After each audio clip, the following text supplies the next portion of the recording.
Assalamualaikum warahmatullahi wabarakatuh.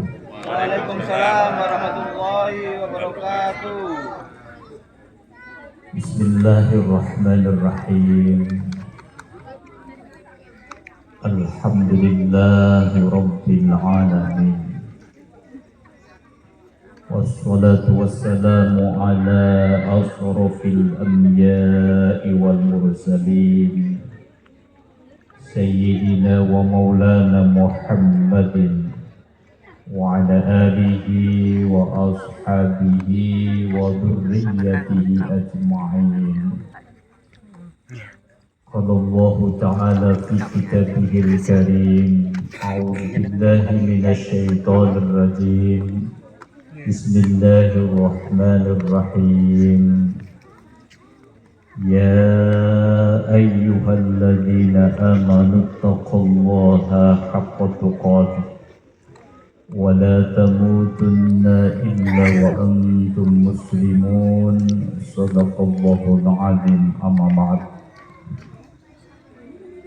Hadratil muhtaramin, para alim, para ulama, para kiai sesepuh ingkang tansah kula taati, dumateng Ustaz Gufron. Alhamdulillah ternyata saya ketemu saudara di sini.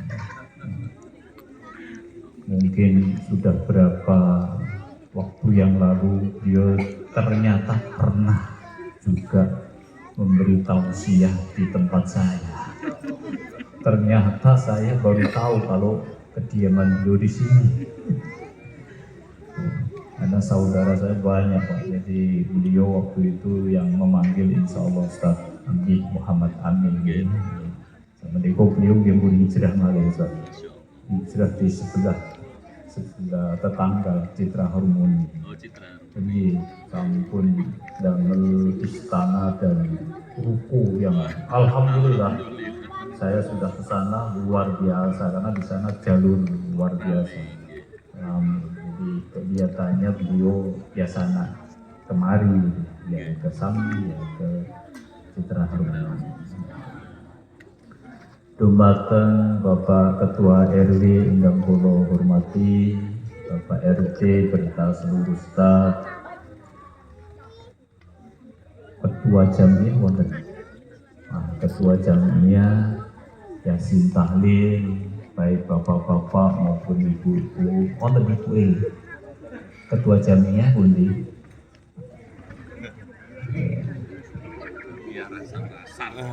Nanti tugasnya Yai Gufron ini. Bapak Ibu adik-adik ingkang kula hormati, pertama-tama monggo sareng-sareng tansah muji dan syukur dumateng Allah Subhanahu wa taala. Alhamdulillah kali niki dipun paringi sehat walafiat. Kedua, acara ini dapat berkah dari Allah Subhanahu wa taala. Kalau ini gen pro jam 2 bos. Nah ini alhamdulillah berarti terang beneran ya, alhamdulillah.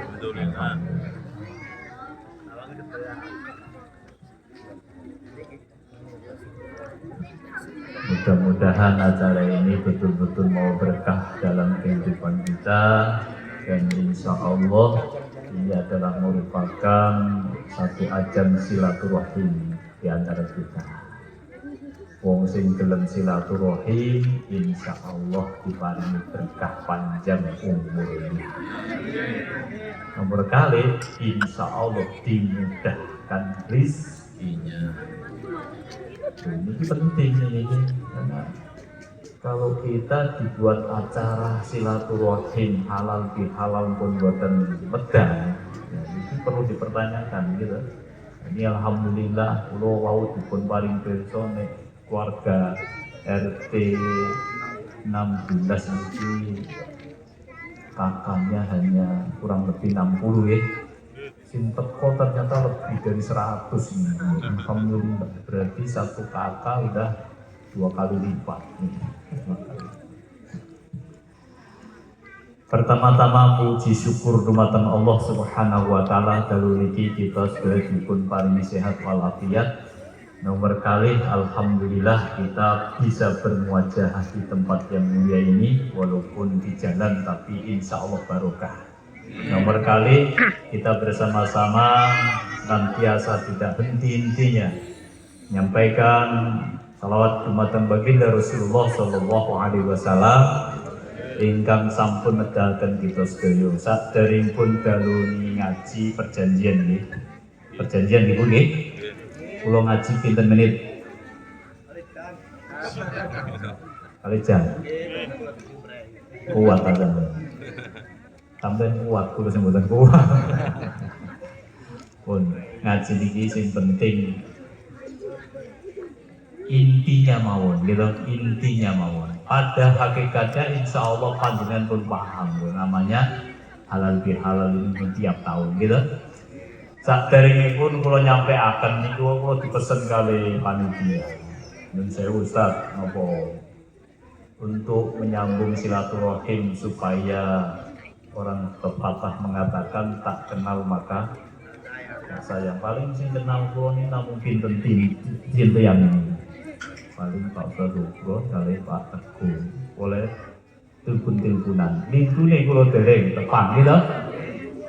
Namanya pun mungkin tadi sebutannya menurut saya masih belum benar ya. Tak benarkan sekarang. Nama saya asli Pak ya, dari orang tua saya Abu, tadi bilangnya apa? Ada yang membaca Abu Zahrin. Tidak Abu Zahrin, tapi ini nama asli, nama sahabat Rasulullah. Ya Abu Zahrin. Jadi namanya Abu Zahrin, bukan Abu Zahrin, tapi Abu Zar Al-Ghifari kalau sahabat Rasulullah. Kota kelahiran kula Tuban, wonten sing Tuban? Pundi yange. Montong atau enggak berarti. Kula singgahan Pak nggih. Singgahan itu montong tasih Nyulen Malu. Saya sudah sepuh Pak. Mungkin dari sekian ini yang paling sepuh Pak RW.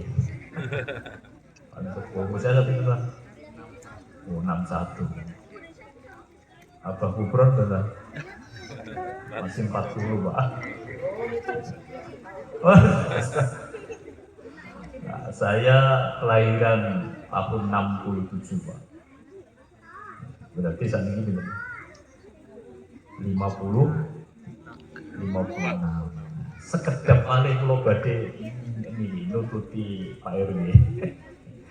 Saya sehari-hari semenjak saya keluar dari perguruan tinggi, saya satu alumni sama beliau. Saya punya masa dinas mulai 92, lebih cepat 1 tahun dibandingkan yang D3. Kalau D3 lega 0 tahun, saya lega plus efektif 1 tahun. Jadi naik pangkatnya tapi sama.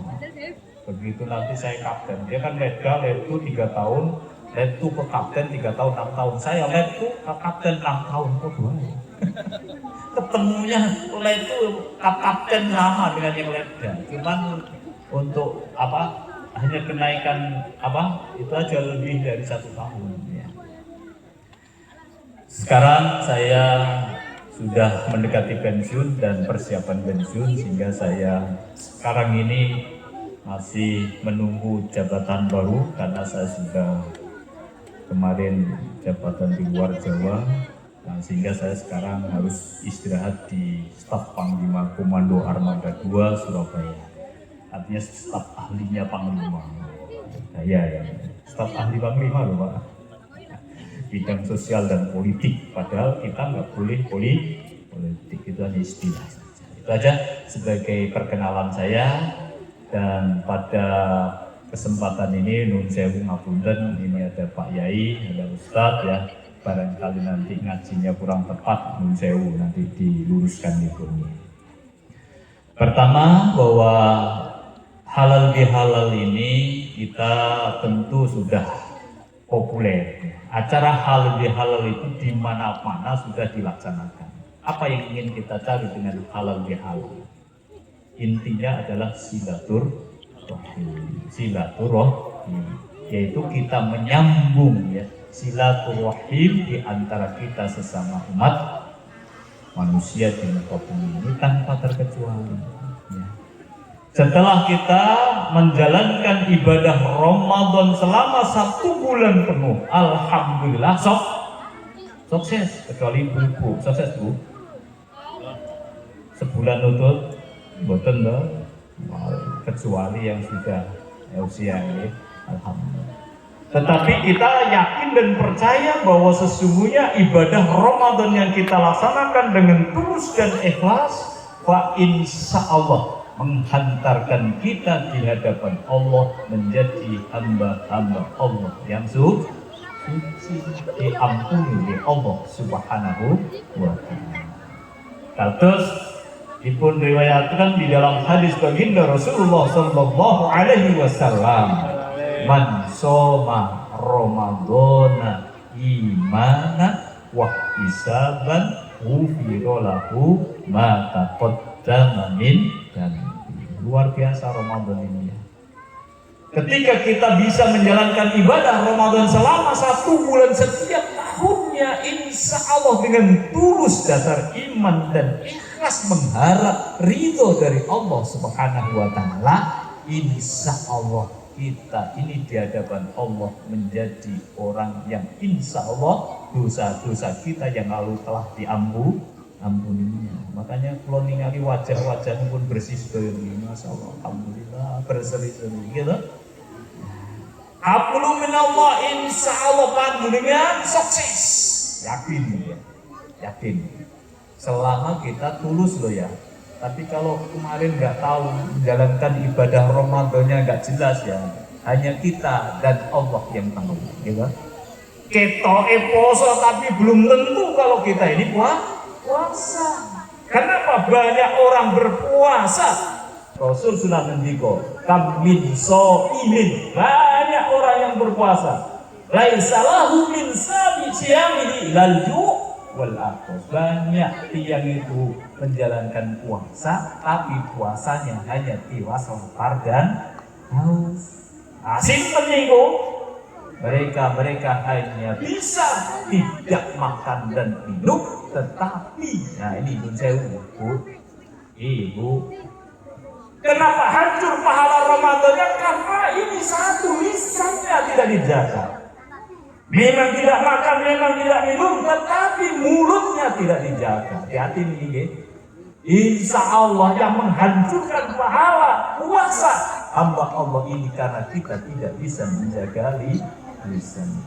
Itu monggo, dianalisa ya mbak. Panjangan Ramadan itu menang mau tetap ngomong terus. Nah, rasani itu berhenti nopo boten. Munjing itu terus nopo boten. Tentu itu masalahnya. Makanya hakikat sesungguhnya puasa sesungguhnya bukanlah hanya sekedar tidak makan dan tidak minum, tetapi yang paling utama adalah pengendalian diri, al-insaf min nafsi. Ya. Jadi keberhasilan itu tergantung ini. Bisa nggak kendalikan diri, Pak? Kalau lagi puasa insya Allah iso, gitu. Kendalikan diri, insya Allah sakit. Tapi hati-hati ini, masya Allah panjenengan kalau ningali YouTube di kisah ini perkembangan ini.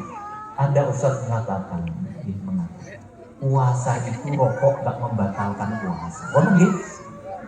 Makanya yang lebih habis Ramadan berpuasa, orang ini nggak batalkan puasa. Rasul gitu. Sampai buka nih nggak percaya. Ini dia kondisi. Sehingga ini kalau tidak dipahami kita sebagai umat Islam, maka hancurlah ya, amaliyah ibadah Ramadan. Kenapa? Dengan jelas ini mencari syariat. Walaupun dia mengatakan cari ayat hadis yang menyatakan bahwa rokok itu membatalkan puasa. Wonten Ustaz. Repot dulu ayat sama Quran kok ya gak iso ya. Sehingga kita perlu fikih syariat hukum Allah, hukum Islam itu harus digunakan untuk pedoman hidup. Jelas. Puasa itu kan nggak makan, nggak minum, baru hubungan suami istri. Loh, oh nanti Pak, nggak membatalkan puasa, tapi dosa besar katanya. Masya Allah. Ini perlu kita dalami kembali. Kalau panjenengan ngaji melalui YouTube, ya dikonsulkan kepada pakarnya. Di sini kan sudah ada Ustaz itu. Ya.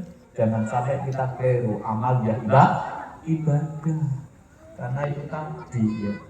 Banyak pemahaman yang mengatakan diri paling hebat, ya, paling benar menjalankan yang lain. Kenapa itu terjadi?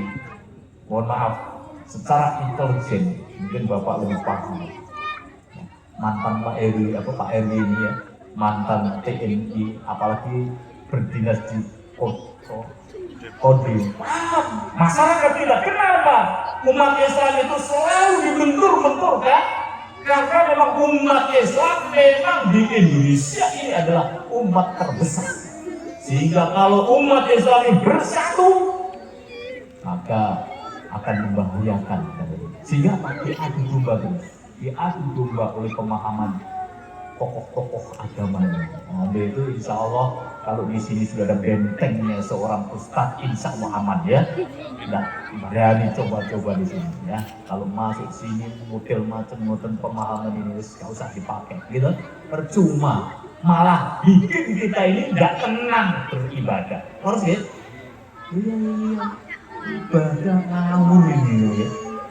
Nah, untuk itu panjenengan dalam menjalankan ibadah Ramadan ini insya Allah panjenengan sudah bisa mengambil hikmahnya. Yang pertama adalah al-insafu min nafsi, kendalikan diri kita ini. Dimanapun berada, Ramadan kita bawa. Kadang-kadang Ramadan ini bisa kita laksanakan dengan baik. Ketika kita dihadapkan persoalan, kadang-kadang kita tidak sanggup menghadapinya. Kalau paling contoh ya, panjenengan ketika naik motor, naik mobil di perjalanan, kita sedang berpuasa, disenggol orang, perasaan panjenengan gimana? Non sewu. Nek poso insya Allah masih ingat, lagi poso, lagi kok. Padahal sesungguhnya ujian Ramadan itu sesungguhnya pada saat kita dihadapkan persoalan, apakah kita masih sanggup kendalikan diri atau amarah kita yang kita dahulukan. Itu aja kuncinya keberhasilan Ramadan itu ya. Makanya saya sering katakan, kalau andai kata panjenengan disenggol orang dalam perjalanan, untuk memanage emosi kita, langsung balik ya pemikiran kita, oh itu anakku. Betul mawon. Kalau yang mereka panjenengan, oh itu koncoku keburu-buru. Nah, kira-kira panjenengannya itu koncoku boleh ya, Bu? Saya kejar. Nah, ngapain kejar? Ya, kenapa? Itu kan teman saya. Lu mendengar? Tapi kalau panjenengan prinsipnya itu musuh saya kejar, pukul, urusan nanti belakang, kan? Karena emosi. Saya sering ngasih pencerahan kepada supir-supir disambil tahu dulunya. Bapak-bapak ini profesinya adalah di tengah jalan yang akan dihadapkan banyak persoalan. Sampai hati-hati orang lain kadang-kadang tidak hati-hati. Sehingga apa meminitnya adalah minit diri kita sendiri. Jangan sampai kita ini terpancing gitu aja. Jadi saya tuh sering kalau diserempet orang itu, walaupun saya seorang TNI gitu kadang-kadang, ya Allah, itu tadi bapak saya. Nah, langsung itu aja saya tuh, bapakku itu. Mana mungkin saya akan mukul bapakku kan gitu. Ini kok boleh supaya apa? Tidak emosi. Nah, Ramadan itu sudah sejatinya adalah melatih kita seperti itu. Dalam rumah tangga non saya ibu ya, panjenengan kadang-kadang pancing ya sama suami gitu kan. Bucu kok gak mulai-mulai, itu gimana cara bubu? Biasanya jam 3 mulai, kok gak mulai, kan gimana cara bubu? Nelpon kan? Ya, gimana sama? Kan gitu. Tapi loh, jangan sampai kita mengikuti terus ya, sampai suaminya itu jengkel. Masa telat 1 menit aja sudah ditelepon, telepon. Coba di video call. Gak percaya, saking gak percaya. Kalau andai kata itu terjadi, saya bapak-bapak, jenengan kira-kira ya namanya. Kalau sampai tidak bisa menahan pasti hatinya resah dan bahkan mungkin malah nggak pulang lagi gitu. Tapi sampai langsung pikiran, alhamdulillah ternyata istriku betul-betul sayang sama saya. Lalu ngoten. Akhirnya apa? Reda, ini baru dalam perjalanan. Yang penting satu, Ramadan itu sesungguhnya mendidik kita untuk jujur, itu aja. Kalau kita sudah tidak jujur, insya Allah hancur sudah. Sepandai-pandai tupai meloncat, pasti suatu saat pasti jatuh juga. Sepandai-pandai orang membungkus bangkai, suatu saat pasti tersium juga. Jangan coba-cobalah kita berbohong ya. Nah, kemudian apa yang kedua adalah, mari kita hayati Ramadan itu adalah mendidik kita untuk al-infaqu minal ifqar. Ramadan itu hakikatnya adalah bagaimana kita ini bisa menimbulkan kepekaan sosial dalam kehidupan ini. Ramadan itu bukan teori loh Pak Ibu. Ramadan itu bukan teori. Ayo kosong dah. Ya ayyuhalladzina amanu kutiba alaikumus siyam kama kutiba alal ladzina min qablikum la'allakum tattaqun. Ramadan itu diwajibkan oleh Allah. Puasa di bulan Ramadan diwajibkan oleh Allah Subhanahu wa taala, bukan hanya sekedar tidak makan dan minum. Lebih dari itu. Bukan hanya teori Ramadan itu. Puasa itu gak boleh makan, gak boleh minum, berhubungan suami istri pada waktu yang ditentukan. Kan lagi? Bukan teori, tapi yang harus dipraktikkan. Baik yang kaya, yang miskin, semuanya harus merasakan bagaimana rasanya berpuasa. Tujuannya apa? Bukalah kepekaan sosial dalam hidup. Ojo menang dewe yang merasa kaya, aku kan bekerja sendiri, saya dapat uang sendiri, dapat gaji sendiri.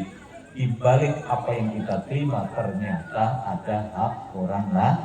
Nah, kalau belum itu, ya insya Allah puasanya belum berhasil ya.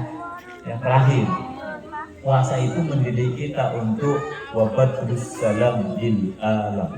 Menjauh.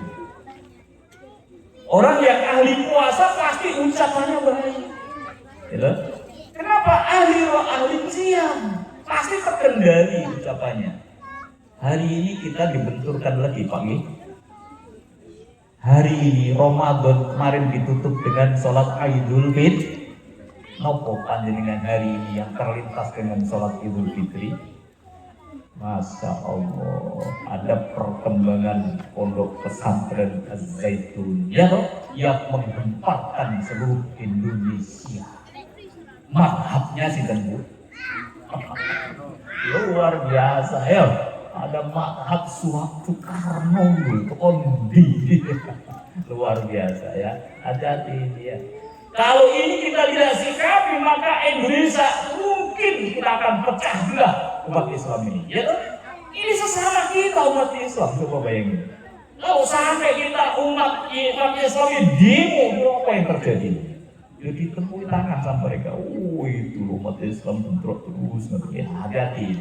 Makanya bandingan dari sikapi bersama, jangan sampai kita emosional ya. Mari kita buat suasana ini tetap senang, tetap sejuk, tetap damai seperti di lingkungan kita ini. Biar aja yang berkomentar, biar komentar. Jangan kita ikut menanggapi yang kita tidak paham. Kecuali kalau kalian paham, Pak, saya bisa ngomong kenapa? Saya pernah jadi muridnya di sana. Ngomong silakan ya.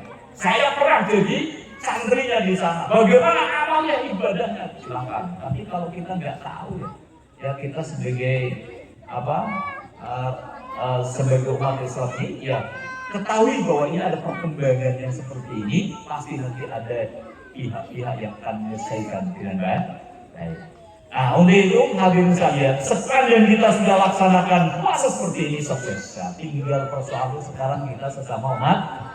Nah, tetangga kanan kiri, suami istri, orang tua, anak. Apakah kita sudah berhasil? Malam ini insya Allah kita akan kupas. Karena ini berdampak untuk membangun kebersamaan antara kita sesama umat manusia. Apalah artinya mewah hidupnya cukupan, tapi kalau tidak punya teman gitu. Nah, halal bihalal ini memang tradisi ya. Halal bihalal ini betul-betul memang tradisi yang baik yang ada di Indonesia. Di mana-mana nggak ada, di Arab Saudi gimana mohon gitu. Nggak ada salah Arab Saudi melakukan hal itu ada. Yang ada ya di Indonesia, tapi ini tradisi yang luar biasa.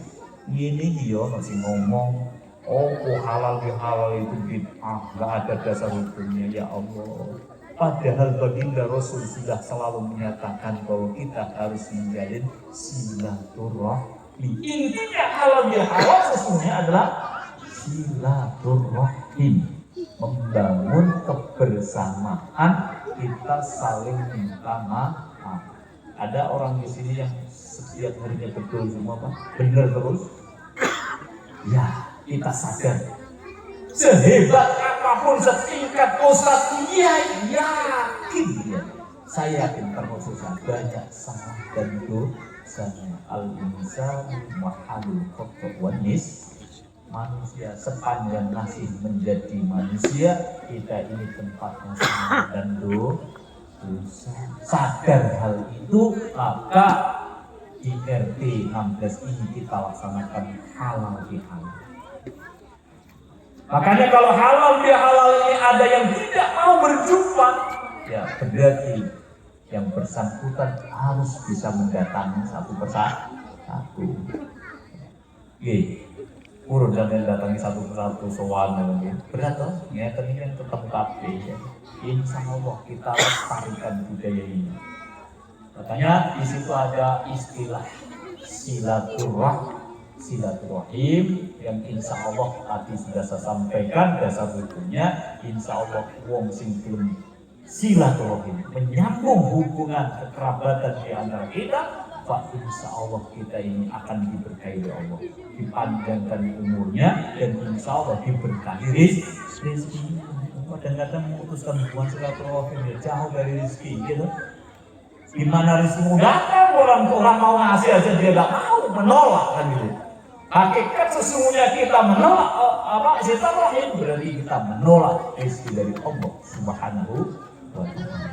Jadi itu kita budayakan silaturahim ini. Nah, silaturahim itu beneran apa sih? Ya.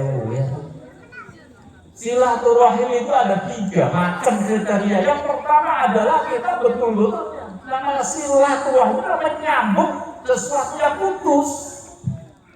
Ini yang nomor 1. Jadi kalau kita ini tidak putus, bukan berarti dari satu, tapi utamanya adalah kita ingin mencari orang-orang yang senantiasa memutuskan hubungan silaturahim. Panjenengan ini hidup bersama. Di saat seperti itu, kalau panjenengan bisa membuka diri untuk memaafkan, ini adalah kriteria macam manusia yang paling hebat di hadapan Allah Subhanahu wa Ta'ala. Tapi yang namanya al-wasil. Al-wasil adalah orang yang senantiasa mendahului untuk selalu bersilaturahim walaupun kepada siapapun orang itu memutuskan hubungan silaturahim. Loh, seperti baginda Rasul dulu, masa baginda Rasulullah Shallallahu Alaihi Wasallam akhlakul karimahnya adalah senantiasa beliau itu menyambung silaturahim sekalipun orang itu memang memutuskan memusuhi oleh baginda Rasulullah. Coba dalam sejarah Islam dikatakan baginda Rasul itu tidak punya rasa dendam, Pak. Justru kalau ada orang yang menyakiti, mengancam, menindas, pernah kan suatu saat baginda Rasul itu saking tidak disukai oleh keluarganya termasuk paman-pamannya itu. Pamannya namanya siapa, Bu? Abu Jahal. Nama Abu Jahal sesungguhnya siapa, Bu? Tahu? Kita kenalnya anak Abu Jahal gitu ya. Abu itu bapak, Jahal itu bodoh. Bapaknya orang bodoh. Kenapa? Pada saat itu kalau ibu-ibu melahirkan anak perempuan langsung dibunuh hidup-hidupan, langsung dikubur hidup-hidupan. Sehingga dari dulu setelah jahiliyah dikatakan bahwa Abu Jahal itu kasih gelar Abu Jahal. Nama aslinya adalah Hisham al-Mughirah, paman baginda Rasul. Paman sendiri paling benci sama baginda Rasul. Sampai punya sesembahan. Sopo wong sing gelem atau sing bisa memegang Muhammad mati atau hidup akan diberi hadiah 100 unta. Coba bayangkan. Kalau hari ini panjenengan hanya suruh bunuh satu orang ya, akan diberikan mobil BMW 100 biji kira-kira ya, oh, gitu. Pasti semuanya akan melakukan kesalahan, saya mohon dimaafkan. Gitu ya. Mari kita tutup dengan doa. Mudah-mudahan pertemuan majelis ini diberkahi oleh Allah Subhanahu wa taala. Semua yang hadir senantiasa Allah berikan lapang hatinya, saling bisa memaafkan di antara kita, dan lebih khusus lagi mudah-mudahan amaliyah sosial kita ini senantiasa diberkahi oleh Allah menjadi amal solid dan sahih. Amin ya rabbal alamin. Ala hadhihi lahumul Fatihah. بالله من الشيطان الرجيم. بسم الله الرحمن الرحيم. الحمد لله رب العالمين الرحمن الرحيم مالك يوم الدين إياك نعبد وإياك نستعين اهدنا الصراط المستقيم صراط الذين أنعمت عليهم غير المغضوب عليهم ولا الضالين آمين. أعوذ بالله من الشيطان الرجيم. بسم الله الرحمن الرحيم. حمدا شاكرين حمدا داعمين حمدا يوافي نعمه ويكافئ مزيدا. يا ربنا لك الحمد كما ينبغي لجلال وجهك الكريم وعظيم سلطانك. اللهم صل